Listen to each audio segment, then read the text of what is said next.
Hello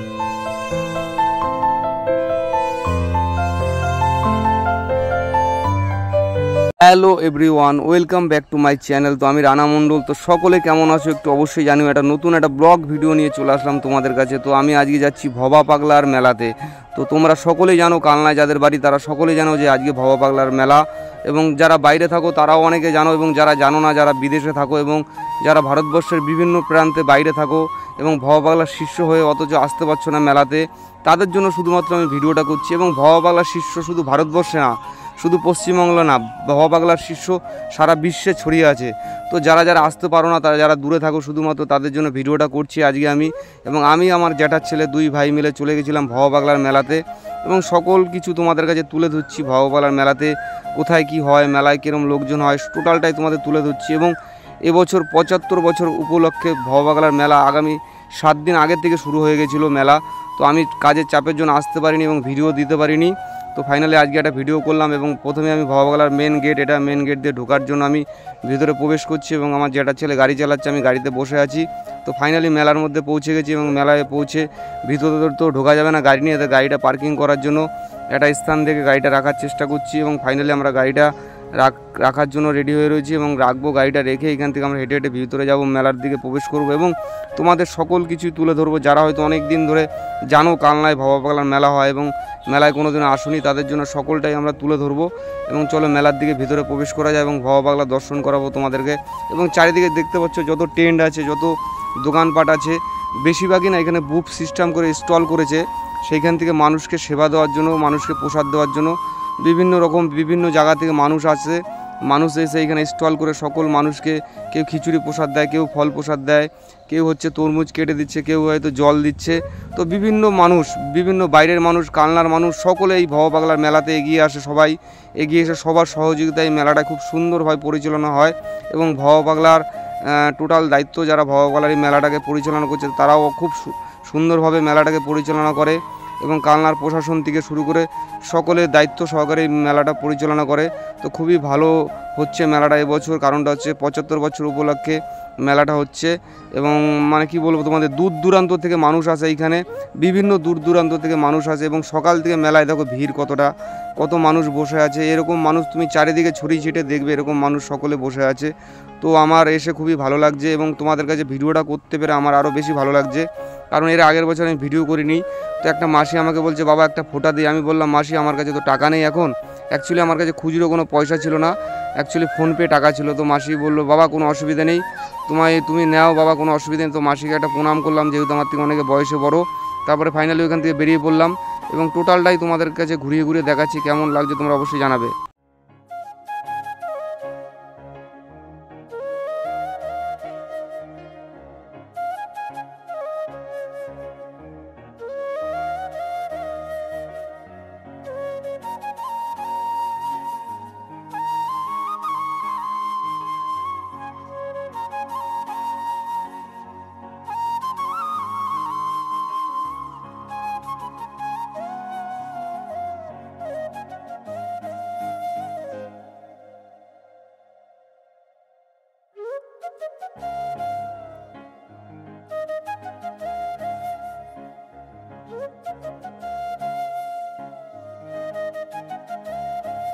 বন্ধুরা, এখন একটু তোমাদের স্টলগুলো ঘুরিয়ে দেখাচ্ছি, যেখানে মানুষকে প্রসাদ দেওয়ার জন্য অনেকে প্যান্ডেল করে স্টল করে রেখেছে। এবং রাত মানে দুপুর থেকে সারাদিন এখান থেকে প্রসাদ দেওয়া শুরু হয়, এবং এখন রান্নাবান্না হচ্ছে। মোটামুটি দুপুর হওয়ার সঙ্গে সঙ্গে টোটাল যত স্টলগুলো তোমাদের দেখাবো, টোটাল স্টল থেকে সবাইকে প্রসাদ দেবে। প্রচুর মানুষ আছে এখানে যারা বিভিন্ন টাকা খরচা করে, অনেক টাকা খরচা করে মানুষকে সারা রাত ব্যাপী এখানে প্রসাদ দেওয়া হয়। এবং এখানে যত স্টলগুলো দেখছো, সকল স্টল থেকে প্রসাদ দেবে। এবং এর পিছনের দিকে অনেক স্টল আছে যেখানেও রান্নাবান্না হচ্ছে। আমি সব গেছি, ঘুরে সব কিছু দেখলাম, এবং সবই আমার পরিচিতর মধ্যে মানুষজন দেখছে। এই যে দাদাটাকে দেখতে পাচ্ছি, আমাদেরই পাড়ার এক দাদা, তো এখানে রান্না করছে। তো খুবই ভালো লাগছে সকল মানে মানুষকে দেখে, এবং তারা এত সহযোগিতা করছে মানুষকে পরিষেবা দেওয়ার জন্য। এইগুলো দেখে আরও বেশি ভালো লাগছে যে মানুষ না, এখন একটা মেলা ফেলা হলে না মানুষ সবাই এগিয়ে এসে সকলে সাহায্য করে। আর ভবা পাগলার বলে কথা, ভবা পাগলার মেলাতে এমনি সকলে খুব আগ্রহের সাথে ভবা পাগলার যারা শিষ্যরা আছে না, সকলে মিলে এসে খুব যত্ন সহকারে মানুষের পরিষেবা দেয়। এবং এই পুকুরের চারপাশটা এখন হয়তো তোমরা ফাঁকা দেখতে পাচ্ছ, এই জায়গাগুলো এখন হয়তো ফাঁকা দেখতে পাচ্ছ, কিন্তু যখনই সকালে একটু যত দিন মানে যত টাইম বাড়বে তত পুরো ভিড় ভাট্টা হয়ে যাবে, মানুষ আর বসার মতন দাঁড়ানোর মতন জায়গা থাকবে না। এখানে আর এক কাকার সঙ্গে দেখা হয়ে গেল আমার, সেই কাকা আমাদের তোমরা অনেকেই চেনো হয়তো, এই কাকা রান্না করছে এবং এখানে প্রচুর স্টল আছে, সকলের জায়গায় সব জায়গাতে রান্নাবান্নার প্রস্তুতি চলছে। তো সব কিছুই তোমাদের ঘুরিয়ে দেখাচ্ছি, কেমন লাগছে একটু অবশ্যই জানাবে। এবং যে কে কোথা থেকে দেখছো একটু ভিডিওটা অবশ্যই একটু কমেন্ট করে জানাবে যে আমি অমুক জায়গার থেকে দেখছি, তাহলে আমার খুব ভালো লাগবে। তো কেমন লাগছে ভিডিওটা সেটাও একটু অবশ্যই জানাবে। তো এখন এখান থেকে টোটালটাই ঘোরা মোটামুটি হয়ে গেছে, এখন যাব হচ্ছে গঙ্গার ঘাটের দিকে। কারণটা হচ্ছে গঙ্গায় যাবো, আমার জ্যাঠার ছেলে আছে ও হচ্ছে গঙ্গায় স্নান করবে। কারণটা হচ্ছে আমি স্নান করে এসেছি, তো আমি স্নান করবো না, জ্যাঠার ছেলে স্নান করবে। এবং এটা হচ্ছে ভবা পাগলার সমাধি, তো তোমরা সেটাও দেখতে পাচ্ছ। এরপরে ভবা পাগলার তারপরে দেখা হয়ে গেলো ফাইনালি আমার একটা বৌমার সঙ্গে, এবং এই বৌমাও ভিডিও করে। এবং আমার এদিকে পাশে আমার ভাইপো আছে, ভাইপো দুজনা ভিডিও করে, যে ভাইপোর ওয়াইফ। তো তাদের সঙ্গে দেখা হয়ে গেল এবং তারা আমার সঙ্গে একটু সেলফি তুললো। তারপর ফাইনালি একটু দর্শন করালাম তোমাদের মায়ের, এবং মায়ের দর্শন পাগলি মা তোমরা আশা করি সকলে চেনো। এবং এই মা ভবানী মা, তো দর্শন করার পর ওইখান থেকে বেরিয়ে আসছি। এখন যাব গাড়ির কাছে যাওয়ার পরে আমরা যাব অ্যাকচুয়ালি গঙ্গায় স্নান করতে। তো আমার ভাই দাদা গাড়ি নিতে গেছে, এবং গাড়িটা এত গরম হয়ে গেছে না গাইস, কি বলবো, গাড়িটা ঠেলে আগে ছাওয়ায় নিয়ে আসা হলো, ছাওয়ায় এনে একটু জল দেওয়া হলো সিটটায়। তারপরে জল দেওয়ার পরে ফাইনালি হাত দিয়ে চেক করে দেখছি এখন ঠান্ডা হয়েছে কিনা। এতটা রোদ্দুরে তেজ না, রোদ্দুরে রেখেছি গাড়িটা, কি বলবো তোমাদের, মানে বসা তো দূরে কথা, হাত দেওয়া যাচ্ছে না, এতটা গরম হয়ে গেছে। তো ফাইনালি মুছে ওইখান থেকে গাড়ি নিয়ে আমরা বেরিয়ে যাচ্ছি এবং যাব হচ্ছে গঙ্গায় স্নান করতে। এবং যাওয়ার সময় একটা দোকান থেকে দাঁড়িয়ে ফাইনালি একটা আমরা লজেসের কোটো নিলাম। আমি অ্যাকচুয়ালি কি বলতো, অনেক ইচ্ছে হয় যে মানুষকে সাহায্য করব, অনেক পরিমাণে সাহায্য করব, কিন্তু কি বলতো, ওই যে বলে না কথায়, গরিবের মনের চিন্তা ভাবনা আশাটাই হয়, গরিবের অনেক কিছু আশা করে গরিব, কিন্তু সেইটা সম্পূর্ণ হয় না। তো ফাইনালি অনেক মনের ইচ্ছে ছিল, যা কিছু একটা সাহায্য করব মানুষকে। আজকে ভবা পাগলার অনুষ্ঠান যেহেতু প্রচুর মানুষ সাহায্য করে, তো আমি চলে গেছিলাম একটা লজেসের কোটো নিয়ে, ছোটো বাচ্চাদের অ্যাকচুয়ালি দিতে পারতাম, ভবা পাগলার মেলার ওইখানে বসে দিতে পারতাম, কিন্তু এখানে ভাটায় অনেক মানুষ আছে যারা ছোটো বাচ্চা, ওদের যা দাও না কেন, আটা না দামের একটা জিনিস দাও তুমি, তাও ওরা খুশি হয়। ঠিক আছে, আমি যে এটা দিচ্ছি এবং ভিডিও করছি এটা কোনো ব্যাপার না, এটা হচ্ছে একটা ভালোবাসা। এই ভালোবাসাটা সবার মনের মধ্যে আসে না। তো আমার অনেক ইচ্ছে জীবনের এরকম অনেক কিছু করব, বড় কাজ কিছু করব, মানুষকে অনেক রকমভাবে হেল্প করব। এবং সেজন্য আমি যাচ্ছি, ছোটো বাচ্চাদের কিছু একটু লজেস নিয়েছি, তাদেরকে দেবো। এবার দেখি যাই সামনে যেয়ে দেখি বাচ্চারা দেখি কিনা আছে কিনা, ওরা না মেলার দিকে ওরা আছে। অ্যাকচুয়ালি ওরা এই চত্বরটায় থাকে, ওই যে দেখতে পেয়েছি আছে।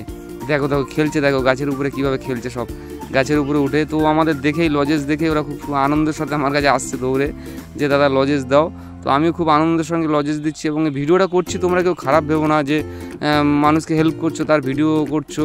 দেখো হেল্প বলে কিছু না, এটা হচ্ছে প্রসাদ। ভবা পাগলার অনুষ্ঠানে তুমি ভবা পাগলার আশেপাশে মানুষকে যাই দাও না কেন, সেটা প্রসাদ পরিমাণে হয়। তো আমার জ্যাঠার ছেলেকে বললাম তুই একটু দে, আমি একটু বসি গাছের তলায়, কারণ প্রচণ্ড গরম, প্রচণ্ড রোদ। তো একটু গাছের তলায় বসে নিয়েছি, বসে আমি একটু হাওয়া খাচ্ছিলাম। আর ওকে বললাম তুই একটু মানুষকে সবাইকে দে। তো ও দিচ্ছে এবং এক করে সব ছেলেপেলে আসছে। এবং তারপরে ফাইনালি অনেক ছেলেপেলেকে আসলো একসঙ্গে, ওদেরকে ডেকে নিয়ে এসছে। তো সবাইকে লজেস দিলাম এবং এইটা দিতে পেরে মনে অনেকটা আনন্দ আসলো এবং ইচ্ছে হলো যে এরপরে লজেসের জায়গায় আরও কিছু অন্য ভালো কিছু দেবো, এরকম চিন্তাভাবনাটা মনের মধ্যে আসলো। সব কিছু হচ্ছে ভগবানের আশীর্বাদ এবং তোমাদের ভালোবাসা। তোমরা যদি সেইভাবে ভালোবাসা দাও না, তো এরকম 5টা লজেন কোনো মানুষকে অনেক কিছু দেওয়া যায়, অনেক কিছু, শুধুমাত্র তোমাদের একটু ভালোবাসা এর জন্য, আর কিছু না। ভালোবাসা তোমরা সেইভাবে দাও, দেখো তোমাদের দাদা সকলের পাশে থাকবে। হ্যাঁ, কেননা জানো তো, অনেক দিন ধরে ভিডিও করছি, আজকে থেকে না, আজকে 1.5 বছর হয়ে গেল ভিডিও করছি, কিন্তু একটা প্রোফাইলে একটা সমস্যার কারণের জন্য হয়তো আমার আর্নিংটা হচ্ছে না, ইনকামটা বন্ধ আমার, জানো তো। অনেক কষ্টের মধ্যে থাকি, অনেক অসুবিধার মধ্যে থাকি, তা সত্ত্বেও ভিডিও করে যাচ্ছি কন্টিনিউ। হয়তো রোজ ছাড়ি না, একদিন পরে ছাড়ি, কি রোজ অল্প ছাড়ি, কিন্তু ভিডিও কিন্তু আমি কন্টিনিউ করে যাচ্ছি। কিন্তু আমার প্রোফাইলে অনেক সমস্যা রয়েছে, সেই সমস্যাটা এখনও ঠিক হয়নি। আমার ইনকাম নেই, আমার ইনকাম বন্ধ পুরো। আমি একটা বেকার ছেলে হয়ে তাও মানুষের সেবা করছি এবং ভগবানের কাছে কিচ্ছু চাই না। ভগবান তুমি একটু আশীর্বাদ করো, একটু ভালোবাসা দিও, ভগবান আর কিচ্ছু চাই না। এবং ভিডিওটা কে কোথা থেকে দেখছো আমি জানি না, সকলের জন্য আমি মঙ্গল কামনা করি ভগবানের কাছে এবং ভবা পাগলার কাছে সকলের জন্য প্রার্থনা করি যাতে সকলের পূর্ণ হয়। এবং ভিডিওটা যে দেখছে তার অবশ্যই মনের বাসনা পূর্ণ হবে। এবং সকলে একবার অবশ্যই কমেন্টে লিখবে জয় ভবা, দেখবে সকলের মনের বাসনা পূর্ণ হবে। তো আমার এই দেখতে পাচ্ছ আমার এই কোটোটা খালি হয়ে গেছে। আমি ভাবলাম বসে বসে কোটোটা কি করব আমি, তো ভাবলাম বাড়িতে একটু গঙ্গার জল নিয়ে যাই, সেই গঙ্গার জলটা ঠাকুরের তো কাজে লাগবে, ঠাকুর পুজোয় লাগবে। তো তাই ফাইনালি বোতলটাকে ফেলে না দিয়ে, আমি কোটোটাকে ফেলে না দিয়ে আমি 1 কোটো জল নিলাম এবং সেই জলটা নিয়ে আমি বাড়িতে যাব। তো ফাইনালি বাড়ির উদ্দেশ্যে আমরা রওনা দেওয়ার জন্য বেরিয়ে পড়েছি। এবং তোমাদের ভিডিওটা যদি মন থেকে যদি একটু ভালো লাগে তাহলে একটু জানিও, হ্যাঁ।